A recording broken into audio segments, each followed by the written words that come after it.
तेजस्विनावधीतमस्तु मा विद्विषावहै। ओम शांति शांति शांति।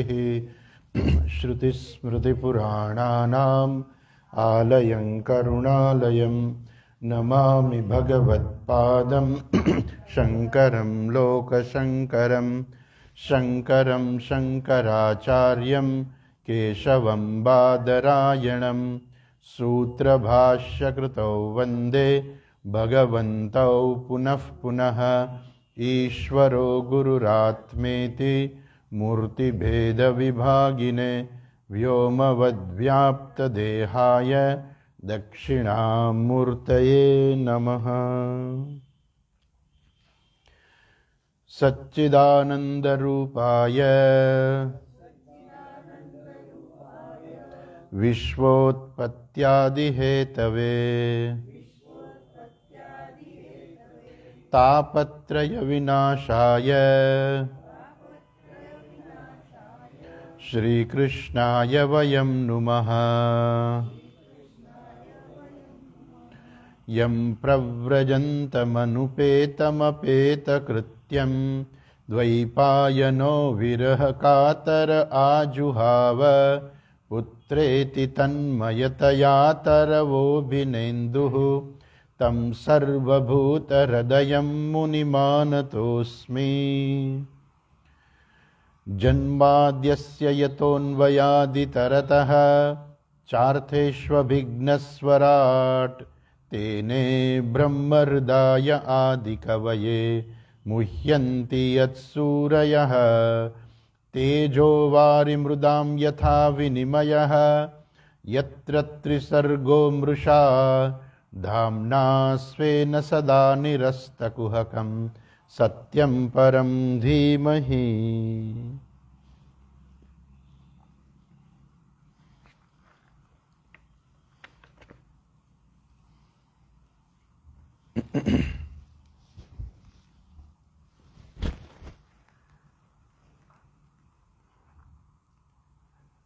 ગઈકાલે આપણે અવતાર કથા જોતા હતા. ભગવાનના જુદા જુદા અવતારો થયા. જરાક ફરીથી યાદ કરી લઈએ કે ભગવાનના જે અવતારો ગઈકાલે જોયા, સૌથી પહેલા આપણે જોયું કે ભગવાન જે છે સનત કુમારો રૂપે ભગવાન પ્રગટ થાય છે. પહેલો અવતાર આવ્યો સનત કુમારોનો, અને એમણે શું કર્યું તો કે છે અખંડ બ્રહ્મચર્યનું પાલન કર્યું. બીજો અવતાર જે છે એમાં ભગવાને પૃથ્વી જે રસાતાળમાં જતી રહી હતી એના ઉદ્ધાર માટે ભગવાને વરાહનું રૂપ ધારણ કર્યું. ત્રીજા અવતારમાં ભગવાન જે છે એમણે દેવર્ષિ રૂપ ધારણ કર્યું, અર્થાત નારદજી રૂપે ભગવાન પ્રગટ થયા. ચોથા અવતારની અંદર નર અને નારાયણ રૂપે ઋષિ રૂપે ભગવાન પ્રગટ થયા કે જેમણે અત્યંત કઠોર એવું એટલે તપશ્ચર્યા કરી. અચ્છા, પાંચમા અવતારમાં જે છે ભગવાન કપિલ સર્વ સિદ્ધોના ઈશ્વર જે છે કપિલ ઋષિ કપિલ મુનિ, એ કપિલ મુનિ રૂપે ભગવાન પ્રગટ થયા અને ભગવાને તત્વજ્ઞાન જે તત્વજ્ઞાન જે લુપ્ત થઈ રહ્યું હતું એ તત્વજ્ઞાનનો ફરીથી ભગવાને ઉપદેશ કર્યો. છઠ્ઠા અવતારની અંદર ભગવાન જે છે એ અત્રિના પુત્ર રૂપે અર્થાત એ દત્તાત્રેય રૂપે ભગવાન પ્રગટ થયા. સાતમા અવતારની અંદર એ પ્રજાપતિના પુત્ર રૂપે ભગવાન જે છે પ્રગટ થયા, યજ્ઞ રૂપે પ્રગટ થયા. ત્યાર પછી આઠમા અવતારની અંદર કહે છે મેરુ દેવ્યામ તુ નાભે હે. ભગવાન આઠમા અવતારની અંદર એ ઋષભદેવ રૂપે પ્રગટ થયા. નવમા અવતારની અંદર ભગવાન પૃથુ રાજા રૂપે પ્રગટ થયા. પછી દસમો અવતાર જે છે, દસમા અવતારની અંદર ભગવાન જે છે એ મત્સ્ય રૂપે પ્રગટ થયા. 11મા અવતારની અંદર ભગવાને કુર્મનું રૂપ ધારણ કરી અને મંદરાચળ પર્વતને પોતાની પીઠ ઉપર ધારણ કર્યો. 12મો અવતાર ધન્વંતરી ભગવાન જે અમૃતનો કળશ લઈને પ્રગટ થયા. 13મો અવતાર મોહિની રૂપે ભગવાન પ્રગટ થયા. આ 13 અવતાર. ત્યાર પછી 14મો અવતાર જે છે એ 14મા અવતારની અંદર ભગવાન નરસિંહ રૂપે પ્રગટ થયા. 15મા અવતારની અંદર ભગવાન વામન રૂપે પ્રગટ થયા. 16મા અવતારની અંદર ભગવાન જે છે પરશુરામ રૂપે પ્રગટ થયા અને જે ક્ષત્રિયો જે બધા અધાર્મિક થઈ ગયા હતા ક્ષત્રિયો બધા, એ ક્ષત્રિયોને બધાને મારી અને 21 વખત ભગવાને એ પૃથ્વીને જે નક્ષત્રી કરી. અચ્છા, ત્યાર પછી 17મા અવતારની અંદર ભગવાન વેદવ્યાસ રૂપે પ્રગટ થયા. ત્યાં આપણે ગઈકાલે આપણે છેલ્લે જોતા હતા. શું કામે ભગવાને કહ્યું કે એમણે જોયું કે હવે લોકો જે છે અલ્પ બુદ્ધિવાળા થઈ જવાના છે, થઈ ગયા છે. એટલે એ આખો જે વેદ જે છે, ચારે ચાર વેદ જે છે, એ ચારે ચાર વેદ નહીં ભણી શકે. એટલે વેદના સરખી રીતે વિભાગ કર્યા અને એની અનેક શાખાઓ બનાવી અને જુદી જુદી જે વિસ્તાર હતો બધાને કહ્યું ભાઈ તમે મિનિમમ એક શાખાનો તો અભ્યાસ કરો. એટલે કે પેલા પોતાનો પરિચય આપે ને કે ભાઈ તમે કોણ? એટલે કે છે કાઠક શાખા અધ્યમી. હું કાઠક શાખા એટલે કઠ શાખા જે એક છે, તો કઠ શાખાની અંદર એ હું અભ્યાસ, અર્થાત એને પોતાનું એટલો જ અભ્યાસ કરેલો છે. કેમ કે આખા વેદનો અભ્યાસ તો કરવો જોઈએ, પણ પછી એ બધાને એક એક શાખા આપી કે ભાઈ તમે બધા આટલું આટલું તમે રાખો તો આપણો વેદ જળવાશે, નહીં તો વેદ પણ નહીં જળવાય. એટલે વેદના મંત્રોને જાળવવા માટે વેદવ્યાસજીએ આ ચાર વેદના વિભાગ કર્યા, જુદી જુદી શાખાઓ આપી અને બધાઓને એ પ્રકારે એક એક શાખાઓ આપી કે તમે તમારા પરિવારની અંદર આ એક શાખાનો મિનિમમ તમે અભ્યાસ કરો. આ પ્રકારે વેદવ્યાસજી છે 17મા અવતારમાં આવ્યા અને ત્યાર પછી 18મા અવતારની અંદર જે આપણે અહીં સુધી વાત કરેલી ગઈકાલે વેદવ્યાસજી સુધી આપણે વાત કરેલી, તો ત્યાર પછી જે છે ભગવાને રામનું રૂપ ધારણ કર્યું. નર આઈ થિંક ગઈકાલે જ વાત તો કરેલી જ આપણે ભગવાને, પણ છતાં ફરીથી જોઈ લઈએ. 22મો શ્લોક જે છે જેમાં ભગવાન રામ અવતાર ધારણ કરે છે. નર દેવત્વમાપન્ન સુર કાર્ય ચિકીર્ષયા સમુદ્ર નિગ્રહાદીની ચક્રે વીર્યાણ્યતઃ પરમ.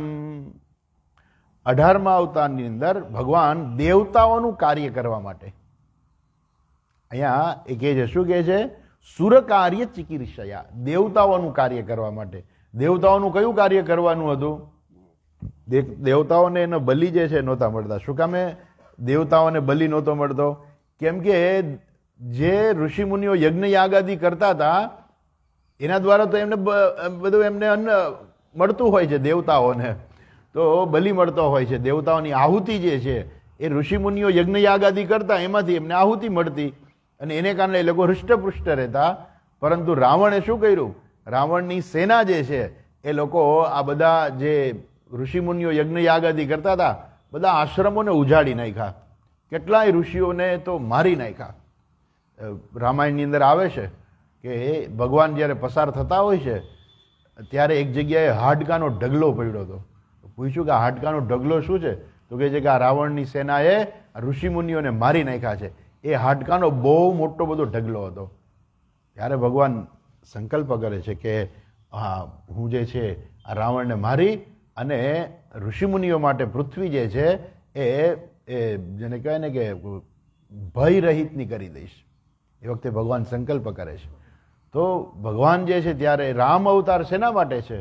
રામ અવતાર આ ઋષિમુનિઓ જે યજ્ઞ યાગાદી કરતા હતા એ નિર્ભયપણે યજ્ઞ યાગાદી કરી શકે અને એ યજ્ઞના ભાગરૂપે જે વેદોના યજ્ઞ દ્વારા જે આહુતિ અને બલરામ રૂપે છે. બલરામજી છે એ પણ ભગવાનનો અવતાર ગણવામાં. રામ અવતારની અંદર ભગવાને પોતાનું ઐશ્વર્ય ભાગ્યે જ પ્રગટ કર્યું છે. કૃષ્ણ અવતારની અંદર તો વિરાટ રૂપ બતાવી દીધું, અર્જુનને બતાવ્યું અને હસ્તિનાપુરની સભાની અંદર પણ ભગવાને પોતાનું વિરાટ રૂપ બતાવેલું કે તમે જુઓ હું કોણ છું એમ કરીને વિરાટ રૂપ બતાવી દે છે. રામચંદ્ર જેવું વિરાટ રૂપ ક્યાંય નથી બતાવ્યું. એ તો મર્યાદા પુરુષોત્તમ કહેવાય ને, એટલે એમણે મર્યાદા રાખેલી કે પોતાનું ઐશ્વર્ય ભાગ્યે જ પ્રગટ કરવાનું, જ્યાં જરૂર પડે ત્યાં જ. ઇવન લક્ષ્મણજી મૂર્છિત થઈ જાય છે ત્યારે ભગવાન રડે છે કે મારો ભાઈ જે છે એ મૂર્છિત થઈ ગયો છે, હું એની માને શું જવાબ આપીશ? તો ત્યાં ભગવાન જે પોતાનું ઐશ્વર્ય બધું બહુ મર્યાદામાં રાખે છે, એટલે એને મર્યાદા પુરુષોત્તમ કહેવાના. કૃષ્ણ ભગવાન એવી કોઈ મર્યાદા રાખી જ નહીં, કોઈ મર્યાદા નહીં, પૂરેપૂરું ઐશ્વર્ય પ્રગટ કરી દીધું છે. જ્યાં પણ જરૂર પડે ત્યાં પોતાનું ઐશ્વર્ય પ્રગટ કર્યું. પેલો શિશુપાલને જે છે એની માને વચન આપ્યું હતું કે તારા દીકરાના 100 ગુના હું માફ કરીશ. બસ શિશુપાલનો જન્મ થયો ત્યારે આગાહી થઈ હતી કે એ જે વ્યક્તિના હાથમાં જશે ને એના 4 હાથમાંથી 2 હાથ થઈ જશે. શિશુપાલને જન્મની સાથે 2 એક્સ્ટ્રા હાથ હતા. એટલે કે જેના હાથમાં જશે ને તો કોઈ એક એવી વ્યક્તિ એવી છે કે જેના હાથમાં જશે ને એટલે એના 2 હાથ ખરી જશે, પરંતુ એ જ વ્યક્તિના હાથે એનું મૃત્યુ થશે. એટલે એની માં જે છે બધાને દેતી હતી કે મારા દીકરાને રમાડો, મારા દીકરાને રમાડો, મારા દીકરાને રમાડો, પણ કોઈના દ્વારા એ હાથ એના ખરી ન ગયા. પણ એક વખત ભગવાન શ્રી કૃષ્ણ ત્યાં જાય છે અને એના હાથમાં આ શિશુપાલ આવે છે, અને જેવો એને તેડ્યો શિશુપાલને એની સાથે જ એના 2 હાથ ખરી ગયા. એટલે એની માને ખાતરી થઈ ગઈ કે આના દ્વારા જ મારા દીકરાનું મરણ થવાનું છે. એટલે એને કૃષ્ણ પાસે વચન માગે છે કે તું મને વચન આપ કે તું મારા દીકરાને મારીશ નહીં. એ કહે કે ના ના, હું શું કામ તમારા દીકરાને મારું? હું તો 1 નહીં 100 ગુના માફ કરી દઈશ. 1 ગુનો જેના દ્વારા જેને મૃત્યુદંડની સજા થાય એવો 1 નહીં, હું 100 ગુના એને માફ કરી દઈશ. એટલે એની માને ખબર હતી કે મારો દીકરો કાંઈ એવા ગુના નહીં કરે 100 ગુના કે જેને કારણે એને મરવું પડે. પણ વિધિના લેખ લખેલા જ હતા એ પ્રમાણે જ શિશુપાલ જે છે ભગવાનનું અપમાન કરે છે સભાની અંદર. ત્યારે એણે જેવો એણે અપશબ્દ ભગવાનને કીધો તો આખી સભાથી બધા ઊભા થઈ ગયા હાથમાં તલવાર લઈને કે હમણાં જ શિશુપાલને મારી નાખીએ. ભગવાન બધાને બેસાડી દીધે કે બધા શાંતિથી બેસો, સાંભળો એને, હવે એનો બોલવાનો વારો છે. એટલે શિશુપાલ ભગવાન એક પછી એક ગાળો દેતો જ જાય છે. એવી 100 ગાળો પૂરી થાય છે ત્યારે ભગવાન એને સાવધાન કરે છે કે શિશુપાલ તું સાવધાન થઈ જા. હવે મેં તારી માને વચન આપ્યું હતું કે હું તારા 100 ગુના માફ કરીશ. તારા 100 ગુના પૂરા થઈ ગયા છે, હું બરાબર ગણું છું. તારા 100 ગુના પૂરા થઈ ગયા છે. હવે જો તું કંઈ બોલીશ તો હું તને માફ નહીં કરું. અને શિશુપાલ અટકતો જ નથી. અને એ સમયે ભગવાન પોતાનું સુદર્શન ચક્ર કાઢી અને શિશુપાલનો શિરચ્છેદ કરે છે. આખી સભા જોઈ રહી છે ઈશ્વરનું ઈશ્વરત્વ જે છે કે આ કૃષ્ણ છે. એટલે એ જે ઈશ્વરે પોતાનું જે ઐશ્વર્ય જે પ્રકટ કરવામાં એને કોઈ દિવસ મર્યાદા નથી રાખી. અર્જુને કહ્યું કે મને વિરાટ રૂપ બતાવો. ભગવાન એને વિરાટ રૂપ બતાવે છે. અર્જુને કહે છે કે ભગવાન માય બાપ માફ કરી દેજો, હું તો એવું માનતો હતો કે આપણે બે કાકા મામા ફઈના ભાઈઓ છીએ, અને તો મેં તો તમારું કેટલી વાર અપમાને પણ કરેલું છે. પછી કે આગળથી નમસ્કાર ને પાછળથી નમસ્કાર ને ઉપરથી નીચેથી કેટલા નમસ્કાર કરતા. 11મો અધ્યાય વાંચજો ગીતાજીનો. એ ભગવાન પૂર્ણ રૂપે પ્રગટ થયેલા ત્યારે ગોપીઓને પણ એટલો પ્રેમ આપ્યો, યશોદા માતાને પણ એટલો જ પ્રેમ આપ્યો, મિત્રોને પણ એટલો જ પ્રેમ, ગોવાળોને પણ એટલો પ્રેમ કર્યો. કોઈ વ્યક્તિ એવી નહોતી કે જેને ભગવાને પ્રેમ ના કર્યો હોય. આવશે પાછળ બધી તો કથા તો બહુ મોટી આવવાની છે, પણ અત્યારે આપણે ટૂંકમાં જોઈએ તો ભગવાને એ બલરામ અને કૃષ્ણ રૂપે ભગવાન પોતે પ્રગટ થયા હતા. અને ભગવાને એ આ પૃથ્વી ઉપર જે બહુ ભાર વધી ગયો હતો અસુરોનો અથવા તો પાપીઓનો ભાર વધી ગયો હતો, જરાસંઘ છે, કંસ છે, કાલ યૌવન છે વગેરે અનેક એવા પાપીઓ હતા કે જેને કારણે આ પૃથ્વી ઉપર બહુ ભાર વધી ગયો હતો. ભગવાને પૃથ્વીનો ભાર ઉતાર્યો. ભગવાન હરદ ભરમ, હર એટલે હરી લીધું, ભરત એટલે પૃથ્વી જે છે એ પૃથ્વીનો ભાર હરી લીધો. ત્યાર પછી કહે છે કે આ ભગવાન શ્રી કૃષ્ણના બલરામના જે 20 અવતાર, બધા ટોટલ 20 અવતાર થઈ ગયા. હવે કહે છે હજુ આગળ કહે છે કે હજુ ભગવાનના અવતાર થશે. કયો અવતાર થશે? એ બુદ્ધ અવતારની વાત કરે છે.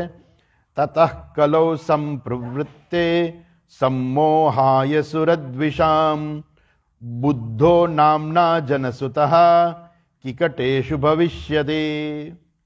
ત્યાર પછી કળિયુગ જ્યારે આવશે, કારણ કે આ ભાગવતની રચના થઈ ત્યારે કળિયુગની હજુ શરૂઆત જ થઈ હતી, પણ કહે છે કે કળિયુગ આગળ જતા કળિયુગમાં શું થશે તો કહે છે કે ભગવાન અસુરોને જે છે એને મોહ પમાડવા માટે થઈને ભગવાન બુદ્ધ અવતાર ધારણ કરશે.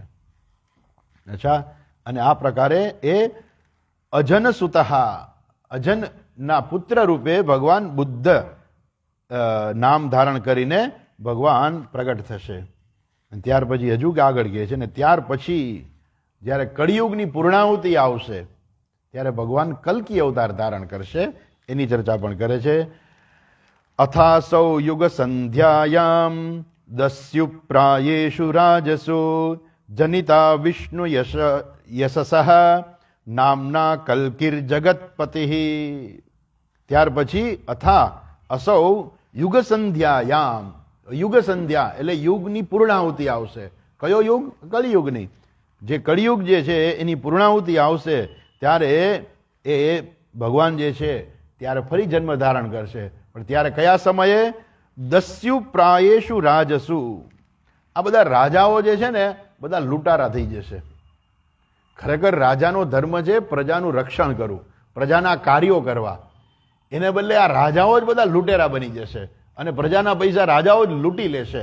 ત્યારે એ સમયે ભગવાન વિષ્ણુ યશ નામના જનિતા વિષ્ણુ યશસઃ, વિષ્ણુ યશ નામના બ્રાહ્મણને ત્યાં ભગવાન કલ્કી રૂપે ભગવાન પ્રગટ થશે. આપને એમ થાય કે તો હજી તો ઘણી વાર છે ને ભગવાન આટલા જ આ 20, 21 ને 22 અવતાર થયા. આમ તો 24 અવતાર કહેવાય છે, કહેવાય છે 24, પણ એમાં બીજા 2 અવતારની ચર્ચા અહીંયા અત્યારે નથી. એક છે હયગ્રીવા અને 24મો છે હંસા અવતાર. હયગ્રીવ અને હંસા અવતાર એની ચર્ચા અહીંયા નથી કરી, પણ ભગવાનના 24 અવતાર ગણવામાં આવે છે. મુખ્ય દશા અવતાર ગણાય છે, પણ 24 અવતાર પણ ભગવાનના કહેવાય છે આ પ્રમાણે. અચ્છા, અહીંયા ટીકાકાર કહે છે શ્રી હયગ્રીવ, હયગ્રીવ અને હંસા એ 2 ચર્ચા અહીંયા નથી કરેલી. અચ્છા, હવે આગળ કહે છે આ અવતારની ચર્ચા પૂરી થઈ તો કે આટલા જ અવતારો છે? તો કે નાના, આટલા અવતારો નથી. ભગવાનના તો અનેક અવતારો થાય છે. જેમ નરસિંહ મહેતાએ ભગવાનને યાદ કરી અને ભગવાન એક વેપારી રૂપે ભગવાને જન્મ લઈ લીધો, ભગવાને અવતાર લઈ લીધો. આવા તો કેટલાય અવતારો છે.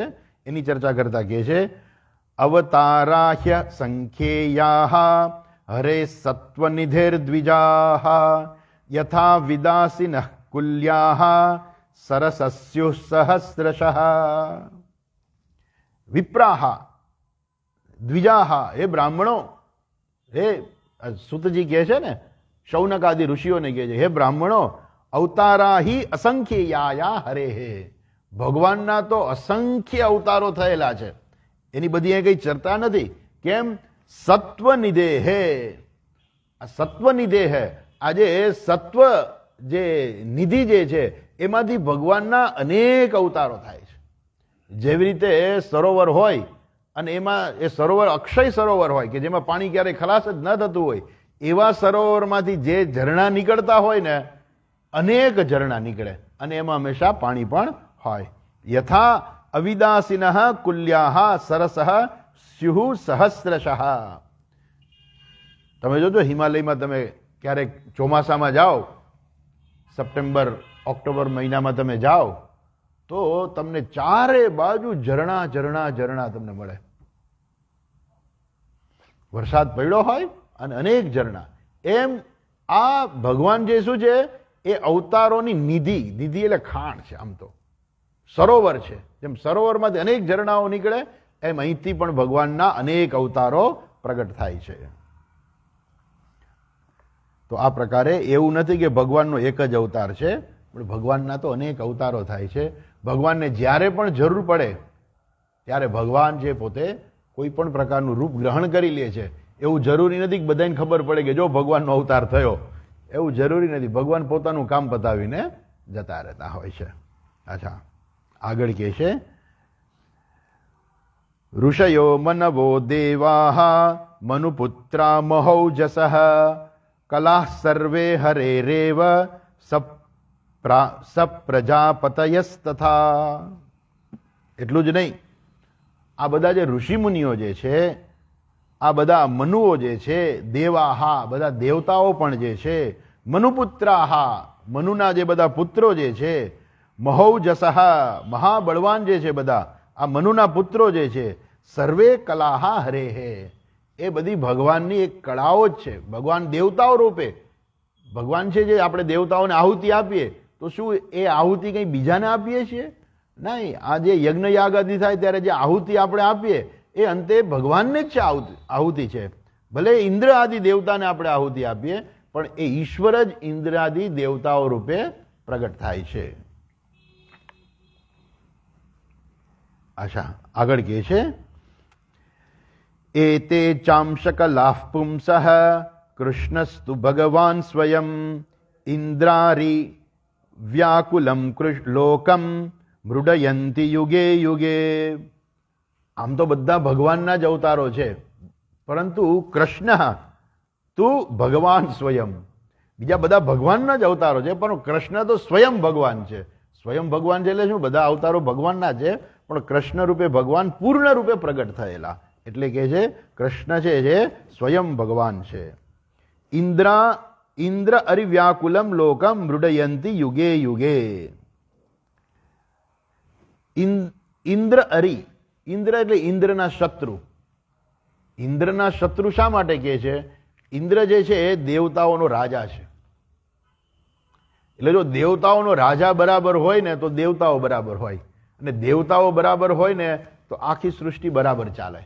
કેમ? ભગવાન પોતે જે છે, ભગવાન પોતે કઈ સૃષ્ટિ ચલાવતા નથી વ્યક્તિગત રીતે. ભગવાન જુદા જુદા દેવતાઓ રૂપે પ્રગટ થઈ, આપણે વાયુ દેવતા કહીએ, અગ્નિ દેવતા કહીએ, જળ દેવતા કહીએ, ઇન્દ્ર દેવતા કહીએ, આ બધા ઈશ્વરની જ અભિવ્યક્તિ છે. આ વાયુ છે એ શું છે? વાયુ ઈશ્વરની જ અભિવ્યક્તિ છે. જળ છે ઈશ્વરની જ અભિવ્યક્તિ છે. આકાશ જે છે ઈશ્વરની જ અભિવ્યક્તિ છે. સૂર્ય પણ ઈશ્વરની જ અભિવ્યક્તિ છે. ચંદ્ર પણ ઈશ્વરની જ અભિવ્યક્તિ છે. આ બધા જે છે એ ઈશ્વર રૂપે જ છે. ભગવાને શું કર્યું છે? એ બધાને પોતપોતાના કામ સોંપેલા, જાણે કે આ બધા પોતપોતાના કામો કરે છે. ઇન્દ્રાદિ દેવતાઓ જે છે એ પણ બધા પોતપોતાના કામ કરે છે, અને એ જો બરાબર હોય તો આ સૃષ્ટિ બરાબર ચાલે. ભગવાનનો હેતુ શું છે? કે આ જે સૃષ્ટિ ઉત્પન્ન થઈ છે એ સૃષ્ટિ બરાબર ચાલવી જોઈએ, જ્યાં સુધી એનો પ્રલયનો સમય ન આવે ત્યાં સુધી. ભગવાને બધાને સ્વતંત્રતા આપેલી છે ને. જેમ દરેક વ્યક્તિ જે છે એ ધર્મ કરી શકે, ધર્મનું આચરણ કરીને પુણ્ય કમાઈ શકે છે, સ્વતંત્ર છે, એમ અધર્મ કરીને પાપ પણ મેળવી શકે છે, પાપી પણ બની શકે છે, અને સાથે સાથે આ સૃષ્ટિને ડિસ્ટર્બ પણ કરી શકે છે. એટલે હિરણ્યકશ્યપુ વગેરે કેવા હતા કે એ લોકો બહુ શક્તિશાળી હતા, અને શક્તિશાળી એને પોતાના પુરુષાર્થ દ્વારા અને અનેક પ્રકારના એને વરદાનો પ્રાપ્ત કરી લીધા, અને પછી શું કર્યું? પછી આ સૃષ્ટિને ડિસ્ટર્બ કરવાનું શરૂ કર્યું. એટલે ભગવાને શું કર્યું? સાક્ષાત ભગવાન આવીને એનો સંહાર કરે છે, કે જેથી આ પૃથ્વીનું બરાબર પાલન થાય. એટલે જ્યારે પણ પૃથ્વીને કઈ તકલીફ પડી જાય એટલે ભગવાન પોતે આવે, અને એ જે હેરાન કરનાર જે અસુર રાક્ષસ કે જે કોઈ હોય, ભગવાન એને મારી નાખે છે. કેમ? કે જ્યાં સુધી પ્રલય ન આવે ત્યાં સુધી સૃષ્ટિ ચાલવી જોઈએ બરાબર. કે કેટલા બધા જીવાત્માઓ જે છે એને પોતાના કર્મના ફળ ભોગવવાના છે, અને કર્મ કરવાની સ્વતંત્રતા પણ છે. તો એ સ્વતંત્રતા મળે અને એ કર્મના ફળ પણ ભોગવી શકે, એટલા માટે ભગવાન અનેક રૂપે પ્રગટ થાય છે અને આ સૃષ્ટિનું ચક્ર બરાબર ચલાવે છે. અને એટલા માટે ઇન્દ્ર અરિવ્યાકુલમ લોકમ મૃડયંતી યુગે યુગે. ગીતાજીમાં પણ ભગવાન કહે છે ને કે પરિત્રાણાયામ સાધુનામ વિનાશાય ચ દુષ્કૃતામ ધર્મ સંસ્થાપનાર્થાય સંભવામી યુગે યુગે. આ યુગે યુગે સંભવામી પરિત્રાણાય સાધુનામ વિનાશાય ચ દુષ્કૃતામ. આ પાપીઓનો નાશ કરવા માટે અને સાધુ પુરુષોના રક્ષણ માટે ભગવાન અનેક જન્મ ધારણ કરે છે, યુગે યુગે. એટલે અહીંયા શબ્દ વાપરે છે ઇન્દ્ર અરિવ્યાકુલમ લોકમ. જ્યારે આ લોકમાં તકલીફ થાય છે, ઇન્દ્રાદિ જે છે એના શત્રુઓ જે છે વધી જાય છે, ત્યારે ભગવાન યુગે યુગે પ્રગટ થાય છે.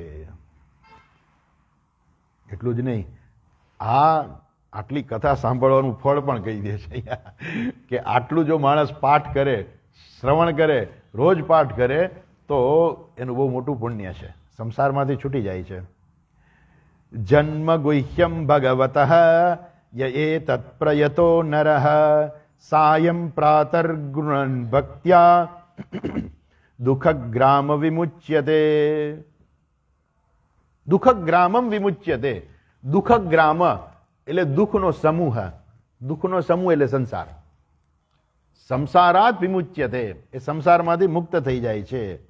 કેવી રીતે થાય છે?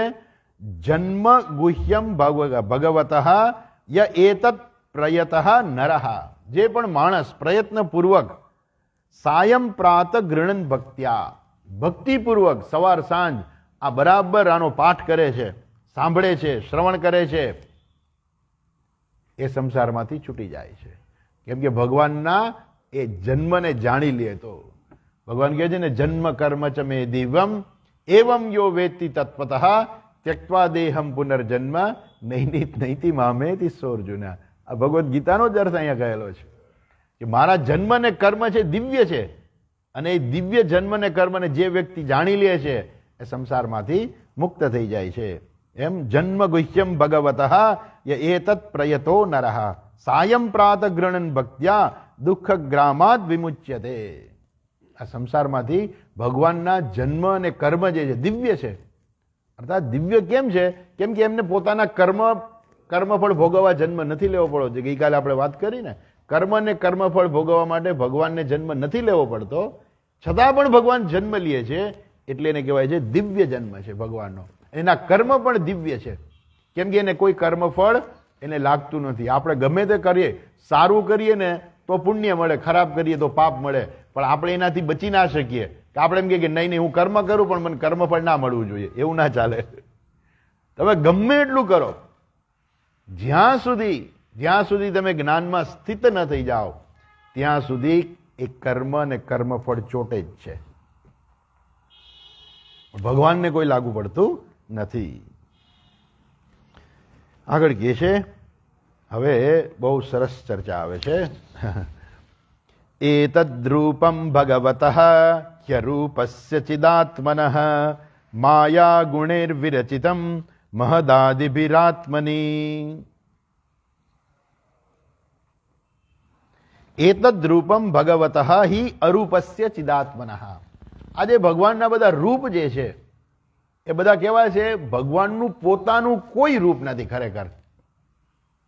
જે ભગવાન ચૈતન્ય સ્વરૂપ જે છે, અરૂપસ્ય ચિદાત્મનઃ એતદ રૂપમ ભગવતઃ, છતાં પણ ભગવાન રૂપ ધારણ કરે છે. એટલે શું છે? અરૂપનું રૂપ છે ખરેખર. એ કેવું વિચિત્ર લાગે કે જેનું કોઈ રૂપ નથી એનું રૂપ છે આ. અર્થાત ભગવાનનું ખરેખર કોઈ રૂપ નથી. એટલે એ લોકો જે પછી આ બધા લોકોની ઘણી બધી માન્યતા હોય છે કે અમે તો આ જ ભગવાનને માનીએ. બરાબર છે, માણસને શરૂઆત માટે બરાબર છે કે ભાઈ તમે એક જ ભગવાનને માનો ને, કેમ કે તમે બધા ભગવાન શું છે સમજી નથી શકતા. એટલે કે પછી ઘણી વાર કે આટલા બધા ભગવાન. આ ઘટના બનેલી છે, હું તમને વાત કરું જરાક વચ્ચે. સ્વામી દયાનંદજી એક વખત ટ્રેનમાં મુસાફરી કરતા હતા. સ્વામીજીની ફર્સ્ટ ક્લાસની ટિકિટ હતી. તો ફર્સ્ટ ક્લાસમાં એવું હોય કે આખી કેબિનમાં 4 જ જણા હોય, સામસામા 2 જણા બેઠા હોય, એકની ઉપર હોય, બીજાની નીચે, અને સામે એવી રીતે 2. તો સ્વામીજી બેઠા હતા અને ચોથું કોઈ હતું નહીં, 3 જ જણા હતા. એક માણસ જે છે વચ્ચેથી ચડ્યો, અને ખૂણામાં જે માણસ બેઠો હતો એની સાથે ધીરે ધીરે રહીને એને બેઠા, ને પછી તો કેમ છો કેમ ને બધું વાત થતી હોય ને એમાંથી એણે વાત કરી કે તમે કેવા? એટલે પેલા કહું કે અમે હિન્દુ છીએ. એમ કે તમારે હિન્દુમાં ભગવાન જાજા કેમ? રામ ભગવાન ખરા કે નહીં? તો કે હા. કૃષ્ણ ભગવાન ખરા કે નહીં? તો કે હા. ગણપતિ ભગવાન ખરા કે નહીં? તો કે હા. હનુમાનજી ભગવાન ખરા કે નહીં? તો કે હા. તમારે કેટલા બધા ભગવાન છે? આ બધા ભગવાન જે છે તમને કોઈ દિવસ કન્ફ્યુઝન નથી થતું? બોલો કે ના, અમને ક્યારે કન્ફ્યુઝન નથી થતું. અમારા મંદિરમાં બધાય ભગવાન હોય, અને હજુ કોઈ બીજા મૂકવા હોય તો એમને વાંધો નથી આવતો. પછી યાત્રા કરવા જાય જે આવ્યા એ બધા ભગવાન લઈને મૂર્તિ, બધા પૂજાની જે મંદિર હોય એમાં બધા ભગવાન આવી જાય. કે અમને કોઈ દિવસ કન્ફ્યુઝન નથી થતું. હવે પેલા માણસને કન્ફ્યુઝન હતું નહીં, હવે આ માણસ એને કન્ફ્યુઝન ઊભું કરે છે. કે સપોઝ કે જો હું તમને એક વાત કરું કે શું કે તો કે અમેરિકાની અંદર, પેન્સિલ્વેનિયાની અંદર એમ કે એક માણસ જતો હોય છે, અને પાછળથી કોઈ ગુંડો આવી અને એને છરી મારે છે, અને એ વખતે પેલો એમ કહે છે કે હે ભગવાન મને બચાવો. તો એ બરાબર છે. પછી કે જાપાનની અંદર પણ આવું જ થયું. એક છોકરો જે છે એને આમ બારીમાંથી ડોકું કાઢ્યું ને, બાળક નીચે પડતો હતો. એને પણ કહ્યું, હે ભગવાન મને બચાવો. પછી પછી કે લંડનની અંદર એક બેનને છે પ્રસવની પીડા થતી હતી અને સખત એને દુખાવો થતો હતો ને એને કીધું, હે ભગવાન મને બચાવો. બીજી બાજુ એક જગ્યાએ આગ લાગી હતી અને ત્યાં પેલો માણસ જે છે ચારે બાજુ એને આગ જોઈ અને એમ થયું કે હવે હું આમાં બળી જઈશ, મરી જઈશ. એટલે એને પણ કહ્યું, હે ભગવાન બચાવો. કે તમારા ભગવાન કોને બચાવવા જાય? એટલે પેલા એ પ્રાર્થના કરી કે હે રામ મને બચાવો, હે રામ મને બચાવો. તમારા ભગવાન કોને બચાવવા જાય? કન્ફ્યુઝન થઈ ગયું. એટલે પેલો કે ભાઈ અમને તો એવી કઈ તકલીફ નથી. પછી ફરી વાત કરી કે એક નદી છે, નદીમાંથી બે માણસો જતા હોય છે અને અચાનક પૂર આવે છે અને બે માણસો ડૂબવા માંડ્યા. એટલે બે પોતપોતાના ભગવાનને કહે છે કે હે ભગવાન બચાવો, હે ભગવાન બચાવો. પેલો હિન્દુ હતો કે હે રામ બચાવો, હે રામ બચાવો, હે રામ બચાવો. એટલે રામચંદ્રજી એની વાત સાંભળી અને એ આવતા હતા તો થોડીક વાર લાગી ગઈ. એટલે એને રામચંદ્રજી તો આવ્યા નહીં એટલે કે હનુમાનજી બચાવો, હનુમાનજી બચાવો. રામચંદ્રજી આવીને પાછા વહી ગયા કે મને ક્યાં યાદ કરે છે. રામચંદ્રજી પાછા આવ્યા, હનુમાનજીને કીધું હનુમાનજી બચાવો, હનુમાનજી બચાવો, હનુમાનજી બચાવો. એટલે પેલું હનુમાનજી હજુ આવતા હતા તો હનુમાનજીને આવતા થોડીક વાર લાગી. એટલે કે ગણપતિ બચાવો, ગણપતિ બચાવો, ગણપતિ બચાવો, હે ગણપતિ દાદા બચાવો, હે ગણપતિ દાદા. એટલે હનુમાનજી હજુ આવ્યા ત્યાં તો પેલા ફેરવી નાખ્યું ગણપતિ દાદા બચાવો. એટલે હનુમાનજીએ કહ્યું કે ભાઈ આ મને નથી બોલાવતો, તો હનુમાનજી ગણપતિને બોલાવે. એટલે હનુમાનજી વયા ગયા પાછા. હવે ગણપતિનું તો શરીર મોટું, એને આવતા તો વાર લાગે. હે ગણપતિ દાદા બચાવો, એને આવતા વાર લાગી. અરે ગો શિવજી બચાવો, ઓમ નમઃ શિવાય, ઓમ નમઃ શિવજી બચાવો. એ કે અંતે પેલો માણસ ડૂબી ગયો. પણ એની સાથે બીજો માણસ હતો. એને કહ્યું, ઓ ગોડ સેવ મી, ઓ ગોડ સેવ મી. જીસસ આવે છે અને એને તરત જ બચાવી લે છે. પેલો આ બધી એને વાત કરી. એટલે સ્વામીજીએ આ વાત કરી જે મેં તમને પેલા વાત કરી ને, પેલો માણસ પાસે કઈ જવાબ હતો નહીં. એ કે હા અમારે તો આટલા જાજા ભગવાન. એટલે પછી સ્વામીજીને એમ થયું કે આ તો સારું ખોટું છે કીધું, આપણી હાજરીમાં કે આવું માણસને ગમ સમજાવી દે. એટલે સ્વામીજી આ વાત કરી કે એક માણસ અમેરિકામાં છે ને, એક આફ્રિકામાં છે ને, એક લંડનમાં છે ને, એક જાપાનમાં છે ને. એ કે આટલી બધી જગ્યાએ છે. પેલું બેન કે છે કે ઓ જીસસ સેવ મી. ઓલો માણસ છરી મારે છે ત્યારે પેલો માણસ કે ઓ જીસસ સેવ મી. આ બાજુ પેલો માણસ બાળક પડતો હોય છે એને કહ્યું ઓ જીસસ સેવ મી. એ કે તમારે જીસસ ક્યાં જશે? જો અમેરિકામાં જાય તો એ લંડનમાં ના પહોંચી શકે, લંડન જાય તો જાપાનમાં ના પહોંચી શકે. અમારે તો જા ભગવાન. એટલે કદાચ હનુમાનજી ક્યાં ગયા હોય તો ગણપતિ આવી જાય, ગણપતિ ક્યાંય ગયા હોય તો રામચંદ્રજી આવી જાય. અમારે કોઈ તકલીફ જ નથી. આ તો બહુ બહુ બહુ વર્ષો જૂની વાર્તા છે. આપણા ધર્મના લોકોને વટલાવવા માટે, એને કન્ફ્યુઝ કરવા માટે થઈને આવી એ લોકો વાર્તાઓ કરી અને એને ડિસ્ટર્બ કરતા હતા. પણ આપણે કોઈ દી તકલીફ નથી. કેમ? આપણે જાણીએ છીએ કે ભગવાન અનેક રૂપ લઈ શકે છે. ઈશ્વર જે છે કોઈ પણ રૂપ લઈ શકે છે. તમે કોઈ પણ ભગવાનને માનો, એની સામે વાંધો નથી. પણ સાથે સાથે જો બધું ભૂલાઈ ગયું હોય તો આપણે યાદ પણ કરી લેવું જોઈએ. શું સમજવું જોઈએ? કે આ બધા એક જ ઈશ્વરના જુદા જુદા રૂપ છે. ઓકે, એતદ રૂપમ ભગવતઃ અરૂપસ્ય ચિદાત્મનઃ. એ ચૈતન્ય પરમાત્મા જે છે એનું જ આ જુદા જુદા પ્રકારના રૂપ છે. માયા ગુણૈર વિરચિતમ મહદાદિભિરી આત્મની. એ બધું શું છે? એ માયાના ગુણો દ્વારા માયાને ભગવાન કહે છે ને, શું કહે છે કે માયાના ગુણોની સાથે ભગવાન જોડાઈ જાય છે. પણ માયાને કાબુમાં કરીને માયા વિરચિતમ મહદાદિભિ આત્મની. આ બધું માયાના ગુણોને કારણે બધું ખરેખર તો આખું જગત છે એ આત્માની અંદર કલ્પિત થયેલું છે. ખરેખર આવું કાંઈ છે જ નહીં. જે છે એ આગળ સરસ ચર્ચા આવે છે. 31મા શ્લોકમાં કહે છે યથા નભસી મેઘૌઘ રેણુર્વા પાર્થિવો નિલે એવં દ્રષ્ટરી દ્રશ્યત્વમ આરોપિતમ અબુદ્ધિભિઃ. એ કહે છે કે આકાશ જે છે, આકાશ ખરેખર ભીનુંય નથી, કાળું પણ નથી, પરંતુ જ્યારે વાદળ આવે છે એટલે લોકો એવું કલ્પના કરી દે છે કે આકાશ કાળું થઈ ગયું, આકાશ આવું થઈ ગયું. એટલે કે જો આકાશ જો કેવું કાળું થઈ ગયું છે, કાળું ઘનઘોર થઈ ગયું છે. આકાશ કાળું નથી થયું, વાદળ આવ્યા છે. અને વાદળા પણ શું છે, એ પણ ખરેખર એ વાદળા જે રહેલા છે એ પણ શું છે, એ પણ પાણીના એક જુદા જુદા કણ માત્ર છે. એટલે જેમ કે છે કે આ બધો છે ને એકબીજા ઉપર આરોપ કરવામાં આવે છે.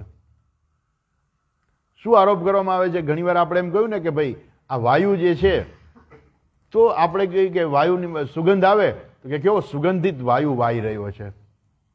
હવે સુગંધિત વાયુ આ બે ખરેખર તમે જુઓ ને તો વિરોધી વસ્તુ છે. કેમ? કેમ કે વાયુમાં કોઈ દિવસ સુગંધ હોય જ નહીં. વાયુમાં સુગંધ કે દુર્ગંધ બેમાંથી કાંઈ ના હોય. સુગંધ કે દુર્ગંધ જે છે ને એ પૃથ્વી તત્વની છે. ને વાયુ શું કરે છે, આ સુગંધ અને દુર્ગંધને એક જગ્યાએથી બીજી જગ્યાએ ખાલી લઈ જાય છે. ખરેખર સુગંધ કે દુર્ગંધ તો વાયુની છે જ નહીં. એ જ પ્રકારે માણસ જે છે એ શું છે, નથી સમજી શકતો કે આ બધા ભગવાનના બધા જે અવતારો જે છે એ સમજી નથી શકતો. ખરેખર તો એવમ દ્રષ્ટરી દ્રશ્યત્વમ આરોપિતમ અબુદ્ધિભિઃ. અજ્ઞાનીઓ દ્વારા શું કરે છે, અબુદ્ધિભિઃ આરોપિતમ, અજ્ઞાનીઓ દ્વારા માત્ર આ સંસારનો આરોપ જ કરવામાં આવે છે. ખરેખર આ સંસાર જેવી પણ ખરેખર કોઈ વસ્તુ છે જ નહીં.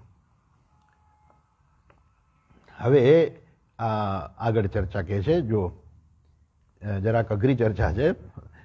અતઃ પરમ યદ વક્ત્યમ અવ્યુઢ ગુણ વ્યુહિતમ અદ્રષ્ટ્વા શ્રુત વસ્તુત્વાત સજીવો યત પુનર્ભવઃ. અતઃ પરમ યદ અવ્યક્તમ અવ્યુઢ ગુણ વ્યહિતમ. હવે આત્માની ચર્ચા કરે છે અહીંયા કે આ જીવ ખરેખર શું છે, જેને આપણે જીવ કહીએ છીએ. મૃત્યુ થાય ત્યારે આપણે એમ કહીએ કે જીવ નીકળી ગયો, પણ આપણે શું કહીએ, હવે એનો આત્મા નીકળી ગયો. પછી કે એની આત્માની શાંતિ માટે આપણે પ્રાર્થના કરીએ. હવે આત્મા તો એક જ છે.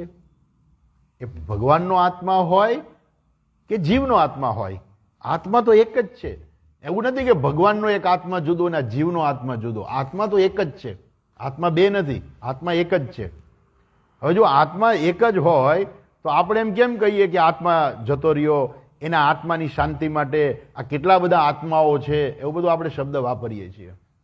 આ બિચારે ઘણું બધું કન્ફ્યુઝન છે લોકોમાં.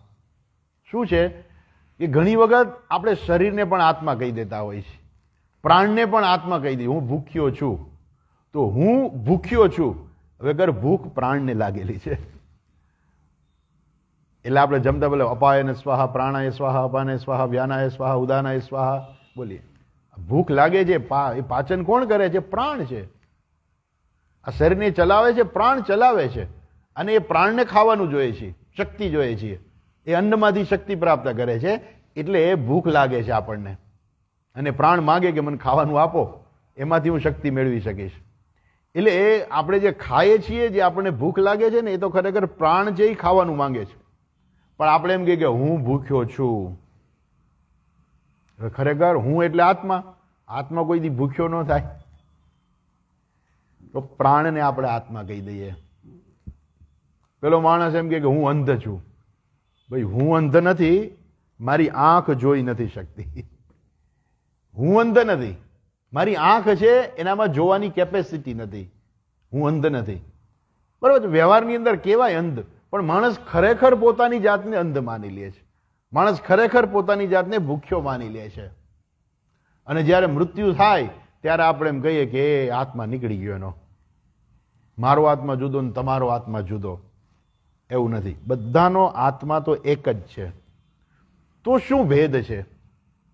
સ્થૂળ શરીરના ભેદ છે અને સૂક્ષ્મ શરીરના ભેદ છે.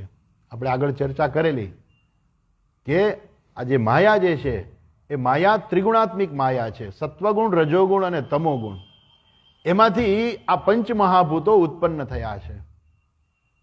એ પંચમહાભૂતો ઉત્પન્ન થયા.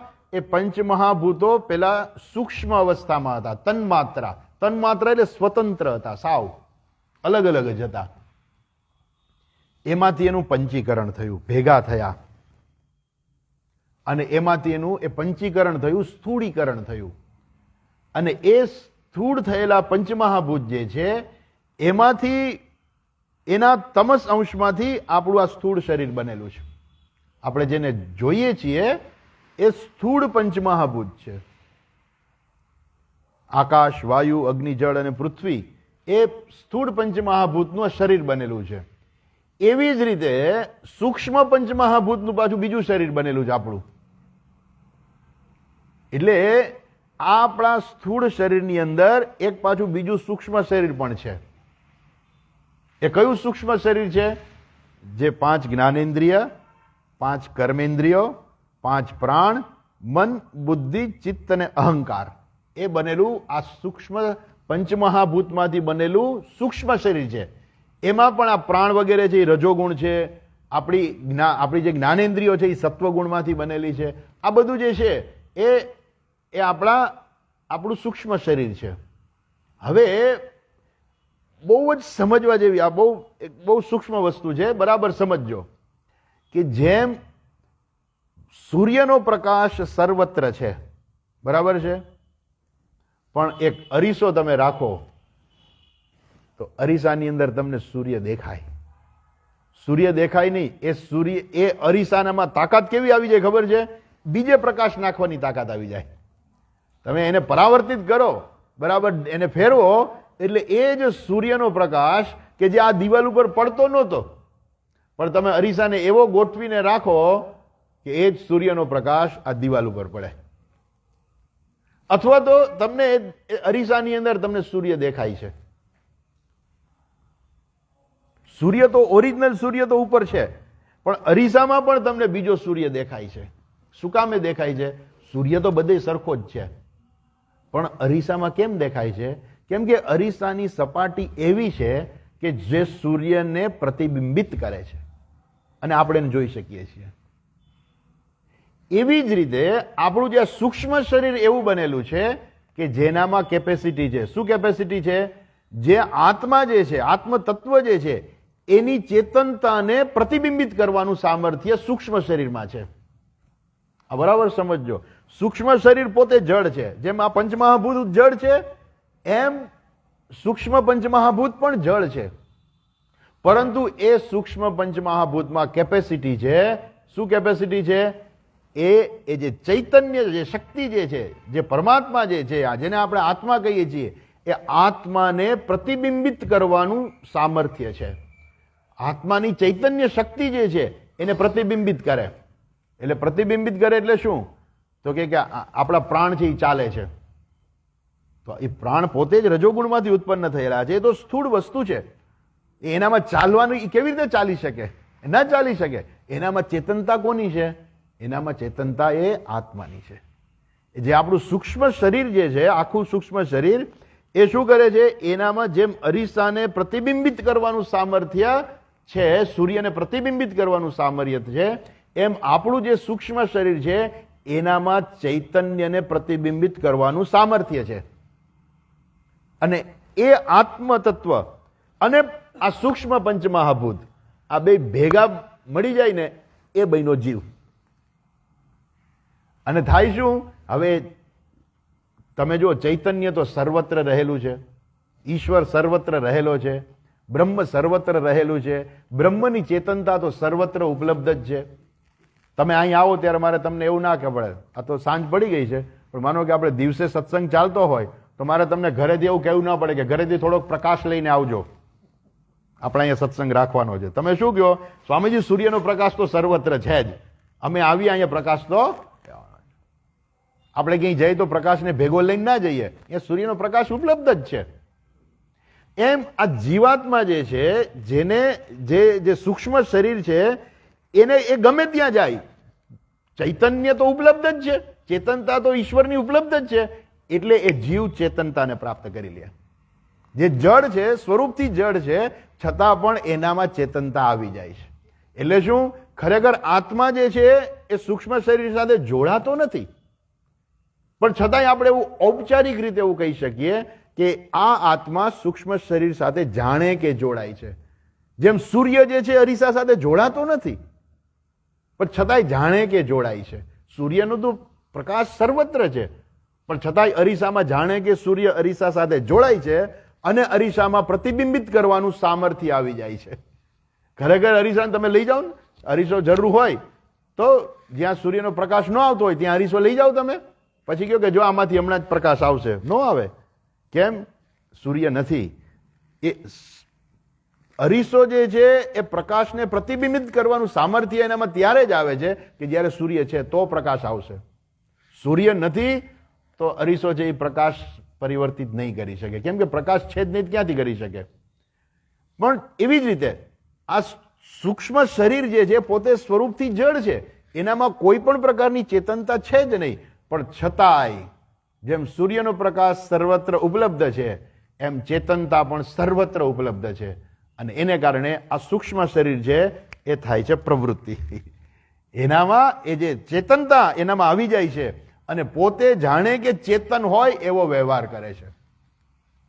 એટલે જ્યાં સુધી આ શરીરમાં હોય ત્યાં શરીર ચેતન બનતું થઈ જાય, અને જ્યારે શરીરનો નાશ થઈ જાય, જ્યારે શરીર ખલાસ થઈ જાય, ત્યારે શરીરમાંથી નીકળી જાય, પણ એની ચેતનતા જે છે એ જે સૂક્ષ્મ શરીર જે છે એ પોતે ફરી પાછું બહાર જતું રહે અને જાય, કારણ કે એને ચેતનતા તો સર્વત્ર મળે જ છે. એટલે એ સૂક્ષ્મ શરીર પછી ગતિ કરશે અને પોતે પોતાના સ્વરૂપનું અજ્ઞાન હોવાને કારણે એ બધી બહુ ગહન ચર્ચાઓ છે, જે જ્યારે આવશે ત્યારે આપણે કરીશું. એ અજ્ઞાનને કારણે હું પોતે ચૈતન્ય સ્વરૂપ આત્મા છું, હું સ્થૂળ શરીર નથી, હું સૂક્ષ્મ શરીર નથી. આ સ્થૂળ શરીર અને સૂક્ષ્મ શરીર બે જડ છે, અને જે ચેતનતા જે છે ને એ હું છું. ખરેખર મારામાં રહેલી જે ચેતનતા જે અભિવ્યક્ત થાય છે એ ચૈતન્ય આત્મા હું છું, સ્થૂળ શરીર સૂક્ષ્મ શરીર હું નથી. અને એટલા માટે જ આપણે કોઈ મરી જાય તો એ સૂક્ષ્મ શરીર નીકળી જાય એમાંથી, એટલે આપણે એમ કંઈક મરી ગયા. હકીકતે શું છે ખબર છે? હકીકતે સ્થૂળ શરીર છે ને ત્યારે એનામાં ચેતનતા છે, પણ એનામાં અભિવ્યક્ત કરવાનું સામર્થ્ય નથી. અને એ અભિવ્યક્તિ કરવાનું સામર્થ્ય ન હોવાને કારણે પછી આપણે એને અગ્નિદાહ આપી દઈએ છીએ કે હવે એને અગ્નિદાહ આપી દો, કે આનામાં તો સામર્થ્ય છે જ નહીં. એમાં જે એને ચેતનવંતું કરનાર જે સૂક્ષ્મ શરીર હતું એ તો નીકળી ગયું, એટલે આપણે એમ કહીએ કે જીવ નીકળી ગયો અંદરથી. પણ જીવ નીકળી ગયો એટલે શું? સૂક્ષ્મ શરીર નીકળી ગયું. એ સૂક્ષ્મ શરીર પોતે જડ જ છે, પણ એ અજ્ઞાનને કારણે, કેમ કે એની અંદર 5 જ્ઞાનેન્દ્રિયો, 5 કર્મેન્દ્રિયો, 5 પ્રાણ, મન, બુદ્ધિ, ચિત્ત અને અહંકાર રહેલા છે. મન બુદ્ધિ એની અંદર રહેલા છે, એટલે એની ગતિ થશે પછી. અને એણે જે કર્મો કર્યા છે એ કર્મો પ્રમાણે એની ગતિ થશે, અને કર્મ પ્રમાણે એની ગતિ આ ગતિ થશે. આવે ખરા ને જાય ખરા. 15મા અધ્યાયમાં ભગવાન કહે છે ને કે એ જે પદાર્થ જે છે આજુબાજુની ગંધ લઈને જાય છે, એમ એ જીવાત્મા પોતે કરેલા કર્મોને સાથે લઈને જાય છે. અને જ્યાં સુધી એને જ્ઞાન પ્રાપ્ત ન થાય ત્યાં સુધી એ જીવાત્માની ગતિ ચાલે જ રાખે. કેમ કે ત્યાં સુધી એનું ઓલું મેગ્નેટપણું જે છે ને, કર્મ, અહંકાર છે એનું મેગ્નેટ છે, અને કર્મ જે છે એ કરે અને કર્મનું ફળ પણ એને ચોટે. જેવો એનો અહંકાર જતો રહે, જેવું એને જ્ઞાન થાય કે ભાઈ આ હું સ્થૂળ શરીર નથી ને હું સૂક્ષ્મ શરીર પણ હું નથી, એને ખ્યાલ આવી ગયો. અને એ શું છે? એ જ અહીંયા કહે છે એ જ બ્રહ્મ દર્શન છે ખરેખર. પણ એ બરાબર સમજવું પડે. હજુ આગળ બીજા એક શ્લોકમાં પણ એ કહે છે. શું કહે છે? જોઈ લે, એક શ્લોક આપણે જોઈ લઈએ. યત્રે મે સદસદ્રૂપે પ્રતિષિદ્ધે સ્વસંવિદા અવિદ્યાત્મનિ કૃતે ઇતિ તદ્બ્રહ્મ દર્શનમ. આ જ બ્રહ્મ દર્શન છે. બ્રહ્મ દર્શન એટલે શું? યત્ર ઇમે સદ અસદ રૂપે પ્રતિષિદ્ધે સ્વસંવિદા. જે આનો શું કરવાનો છે? પ્રતિષિદ્ધે, આનો પ્રતિષેધ કરવાનો છે સદ અસદ રૂપે. સદ એટલે જેને આપણે જોઈ શકીએ છીએ એક, ને જેને નથી જોઈ શકતા, બે અર્થમાં લઈ શકાય છે. આ સદ શરીર એટલા માટે લઈ શકાય જેને આપણે જોઈ શકીએ છીએ, અસદ શરીર એટલે કે જેને જોઈ નથી શકતા. પરંતુ સદ જીવાત્માને એટલા માટે કહી શકીએ છીએ કે એની ગતિ થાય છે. અને આ શરીરને આપણે અસત એટલા માટે કહીએ છીએ કે આને સળગાવી નાખવામાં આવે છે, આ શરીરનો નાશ થઈ જાય છે. આ પંચમહાભૂતમાંથી ઉત્પન્ન થયેલું શરીર છે, પંચમહાભૂતમાં ભળી જાય છે, પણ પેલું સૂક્ષ્મ શરીર જે છે એનો નાશ નથી થતો. એટલે જેનો નાશ નથી થતો એને સત કહેવાય છે, અને જેનો નાશ થઈ જાય છે એને અસત કહેવાય છે. યત્ર ઈમે, આ બે સદ અસદ રૂપે પ્રતિષિદ્ધે, એનો પ્રતિષેધ કરવાનો છે. શું પ્રતિષેધ કરવાનો છે? કે આ બે માંથી હું કાંઈ નથી. વસ્તુ એક વખત એટલા માટે જ જ્ઞાન છે ને મહાન છે. શું કામ જ્ઞાન મહાન છે? કે આ કોઈ દી જાય નહીં. આ સાચી સમજણ છે વસ્તુની, કે આ સ્થૂળ શરીર કહેવાય, આને સૂક્ષ્મ શરીર કહેવાય, ને આને આત્મા કહેવાય. હવે હું સ્થૂળ શરીર નથી ને હું સૂક્ષ્મ શરીર પણ નથી, પણ આ બંનેને ચેતનતા આપનાર જે આત્મ તત્વ છે ને એ હું છું. એ જ્યારે સ્વસંવિદા, જ્યારે વ્યક્તિ જે છે એ પોતે આ પ્રકારે જાણી લે છે, ત્યારે શું થાય છે? એનું અજ્ઞાન છે એ નિવૃત્ત થઈ જાય છે. અત્યારે અજ્ઞાન કેવું છે? એનું અજ્ઞાન, હું શરીર છું, મન છું, બુદ્ધિ છું, ઇન્દ્રિયો છું. અરે થોડુંક હોય તો આપણા દેશમાં જન્મેલો સામાન્ય માણસ એમ કે હું મરીશ પછી મારે ભોગવવું પડશે. એનો અર્થ શું થયો? કે એને ખબર છે કે મરીને પછી મારી ગતિ તો થવાની છે. કોઈક લોકમાં હું જઈશ, સ્વર્ગ લોક, નરક લોક, બધું એને ખબર છે ભાઈ મારે નરકમાં નથી જવું. કઈ પાપ થતું ખોટું થતું હોય ને તો કે ના હો, હું આવું નહીં કરું, મારે નરકમાં નથી જવું. એનો અર્થ કે એને ખબર છે કે નરક છે, મૃત્યુ પછી દુઃખ ભોગવવા નરકમાં જવું પડે છે, એને ખબર છે. એટલી એને ખબર છે કે હું આ શરીર નથી, સૂક્ષ્મ શરીર છું, આ હું એક જીવ છું અને અત્યારે આ શરીરમાં છું. પણ એને એ ખબર નથી કે એ સૂક્ષ્મ શરીર પણ હું નથી ખરેખર. અને એ જે અજ્ઞાન જે છે, એ અજ્ઞાન એ જ્યાં સુધી રહે ત્યાં સુધી એની ગતિ સતત ચાલે રાખશે. અને બ્રહ્મ દર્શન એટલે શું કે છે અહીંયા? અવિદ્યાત્મની ઇતિ કૃતે. આ જે છે આ અવિદ્યાને લીધે આત્મામાં બધો અધ્યારોપ થયેલો છે, અને એની જ્યારે પ્રતિષિદ્ધે, એની જ્યારે નિવૃત્તિ થાય છે, એનો જ્યારે નિષેધ થાય છે, ત્યારે શું થાય છે? તદ બ્રહ્મ દર્શનમ. આ જ બ્રહ્મનું દર્શન છે. બ્રહ્મ દર્શન એટલે એમ તમને આવીને કઈ સામે આમ બ્રહ્મ દેખાશે નહીં, હું બ્રહ્મ છું, મારું દર્શન કરી લે ભાઈ તું, એમ કઈ બ્રહ્મ દર્શન થવાનું છે? તો કંઈક આંખો બંધ કરીને કઈ પ્રકાશ દેખાવાનો છે? એક ભાઈએ કીધું કે સ્વામીજી મેં તો બ્રહ્મનું દર્શન કર્યું. એમ ક્યારે? તો કે ધ્યાનમાં, મેડિટેશનમાં મને બ્રહ્મનું દર્શન થયું. એમ કેવો કલર? શું કેવું દેખાણું? શું દેખાણું? કે કલર? હા, એક એમાં બરાબર મેં જોયું તો બ્લુ કલર દેખાણો મને. એ સ્વામીજી કે એ તો બ્લુ કલરનું બ્રહ્મ દર્શન ન કહેવાય.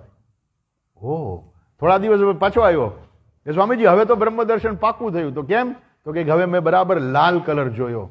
એમ લાલ કલર જોયો? કેવો લાલ કલર હતો? ડાર્ક હતો કે લાઇટ હતો? તો કે ડાર્ક કલર હતો. તો કે ડાર્ક કલર પણ બ્રહ્મ દર્શન નો કહેવાય. બ્રહ્મ દર્શન એટલે શું? કે તમને લાઇટ દેખાવાની છે કોઈ? એ લાઇટ છે એ બ્રહ્મ છે? અહીંયા ભગવાન પોતે કહે છે કે આ બધા તો મારા અવતારો છે, મારું તો પોતાનું કોઈ રૂપ જ નથી, હું અરૂપ છું. એમ જીવનું સ્વરૂપ પણ અરૂપ જ છે. એટલા માટે તો જીવ છે ને ઈશ્વર બે એક કહેવાય છે. આ જીવ અને ઈશ્વર બે એક ક્યારે કહેવાય? એક ક્યારે થઈ જાય? તો કે જ્યારે વ્યક્તિ જાણી લે કે હું આ શરીર નથી, હું સ્થૂળ શરીર નથી, હું સૂક્ષ્મ શરીર પણ નથી, અર્થાત હું મન નથી, હું બુદ્ધિ નથી, હું ઇન્દ્રિયો નથી, હું પ્રાણ નથી. એ જ્યારે વ્યક્તિ પોતાના સાથ જાણી લે ને પછી હવે બાકી શું વધ્યું? હા, જે બાકી વધ્યું ને, જે ચૈતન્ય એક બાકી રહી ગયું, આ એ ચૈતન્ય હું છું. અને એ ચૈતન્ય ઈશ્વર પણ છે, અને એ ચૈતન્ય એક જ છે, જેને આપણે બ્રહ્મ કહીએ, જેને આપણે પરમાત્મા કહીએ, જેને આપણે ઈશ્વર કહીએ, કે જેને ભગવાન કહીએ. આગળ કહ્યું હતું ને, એક શ્લોક આવ્યો હતો કે એને પરમાત્મા કહેવાય ને, એને ભગવાન પણ કહેવાય ને, એને ઈશ્વર પણ કહેવાય, બધું એક જ છે.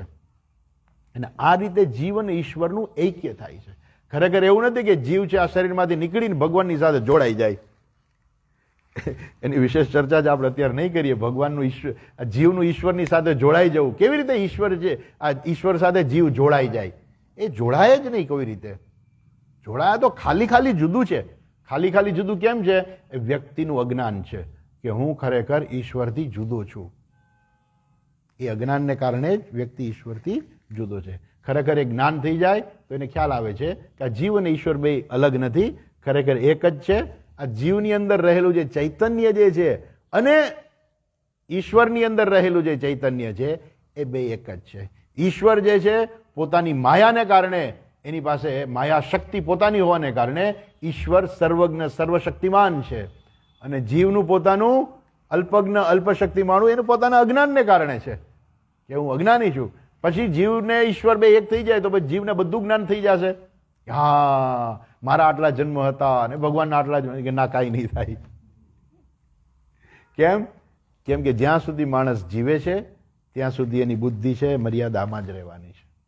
સિવાય કે વ્યક્તિ બહુ તપશ્ચર્યા કરે તો જેમ સત્વની વૃદ્ધિ થતી જાય એમ વ્યક્તિ પાસે એ થોડું થોડું જ્ઞાન વધતું જાય.